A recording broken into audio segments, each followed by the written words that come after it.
Sejam muito bem-vindos. Bíblia para ouvir. Os apóstolos e os irmãos de toda a Judéia ouviram falar que os gentios também haviam recebido a palavra de Deus.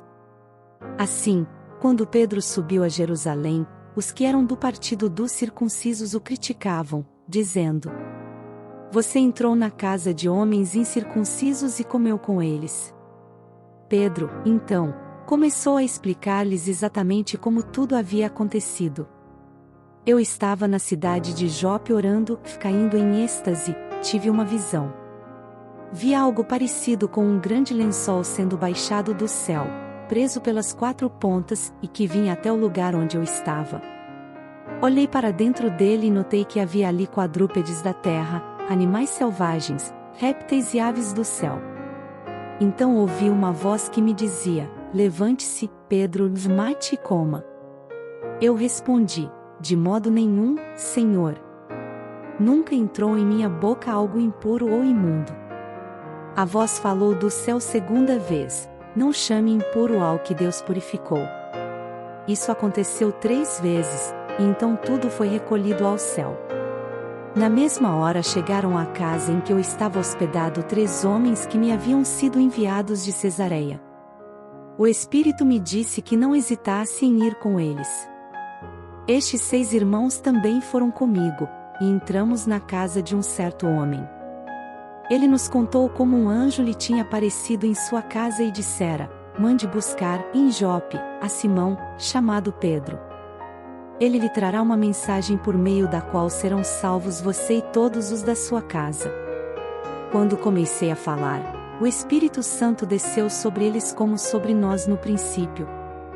Então me lembrei do que o Senhor tinha dito: João batizou com água, mas vocês serão batizados com o Espírito Santo.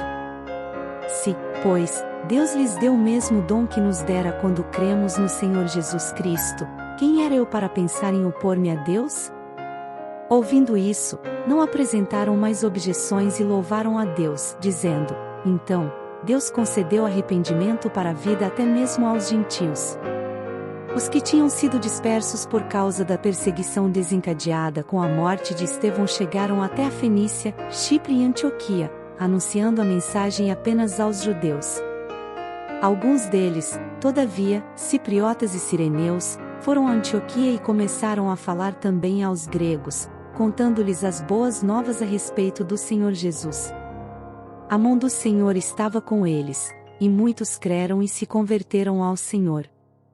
Notícias desse fato chegaram aos ouvidos da igreja em Jerusalém, e eles enviaram Barnabé a Antioquia.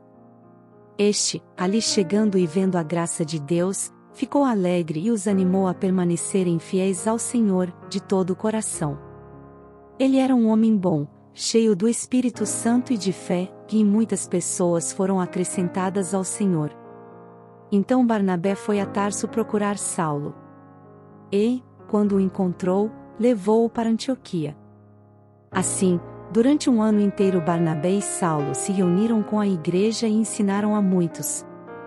Em Antioquia, os discípulos foram pela primeira vez chamados cristãos.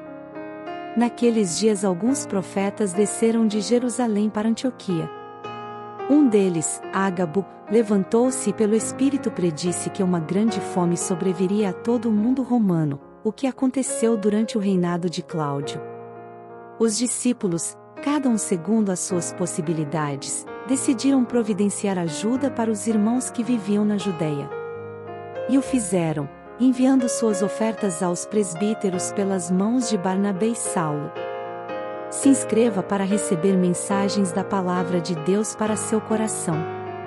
Compartilhe essa mensagem para mais vidas serem alcançadas. Que você tenha um dia repleto de paz e de bênçãos vindas da parte de Deus.